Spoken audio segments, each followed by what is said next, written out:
ඉස්සදින් පටන් ගමේ සාහිත්‍ය බරතේ. දැන් අපි ආවේ හරි සතුටුයි මාලිමාවට ජය වේවා. දැන් ওই බස් යනන මරිය බස් යකෝ එකක් නැදී හතර පහක් ඕනේ. දැන් ජනාධිපති මොනවද කිව්වේ ජූනි මාසයේ හොඳ සෙල්ලා කිව්ල තියෙන අපුඩි ගහපල්ලා කියලා. අපි කියන්නේ දෙසැම්බර් වෙනකම් අපි කරණම් ගන්නවා ජනාධිපතිතුමනි. අපි කරණම් ගන්න දෙන්න මුන් ඔක්කොම ඇතුළට දාන්න ඕනේ.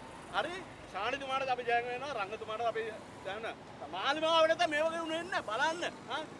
විජේදාස රාජපක්ෂ දුබායිවේ හිටියා. මේ ගණදෙනකොට දුබායි වෙලා හිටියා. හරිද? විජේදාස රාජපක්ෂ ඇවිල්ලා මොනවද අනුශාසන දෙනවා හාමුදුරුවන්ට. පුතාට අනුශාසන දෙන්න බැරි වුණා. ඉතින් හැබැයි මුංග එකෙක්වත් මේ උසාවියට එන්න දෙන්න ඕනේ නැහැ. ඒක you de-rob these bastards. Right okay? අර තේනවනේ ඉංග්‍රීසියෙන් innocent until proved guilty. පළයකෝ යන්නේ ඒවා පැරණ නීති. Guilty until proved innocent. Reverse the orders of proof. ඒකයි කරන්න තියෙන්නේ. ඒක ඡන්ද දෙන්න. තව අවුරුදු 50ට ඡන්ද දෙන්න. අර ඡන්ද කොමරසාරිස් කාර්යාලය රාජකීය වහලම දාන සීල් කරලා දාන. තව අවුරුදු 50ට මාලිමාව රජ කරන්නේ ඊටපල්ලා බෑරෙන මහමුද පැනලා මැරියල්ලා. අර අනිත්‍යකාර ඉලාසිරි. ඉලාසිරි අපි ඇතුළට ගන්නවා. රයිට් ඕකේ අනිත් එකේ ඉන්නවා අර ගොම්මන් පිළයි. තව එකෙක් ඉන්නවා අර කවුද වීරවංශය. ඊටපල්ලා ඕම යමන් අපි ඇතුළට ගන්නවමයි. හරි මාලිමාවට ජය වේවා.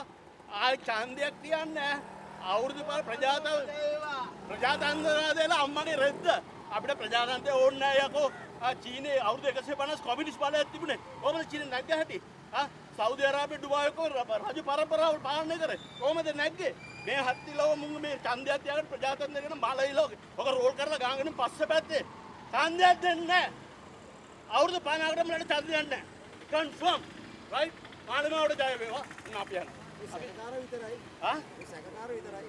කවුද? ඒක සැකකාරයෝ නෙවෙයි. ඒකයි කියන්නේ guilty until proven innocent. Guilty until proven innocent. Benefit of the doubt. benefit of the doubt ඔක්කොම prove කරලා ඉවරයි. යකෝ මේ කප්පම් ගන්න මේ කුඩුකාරයෙන් මේ පගයිල් වන වැඩක් නෑ අපිට වැඩක් නෑ.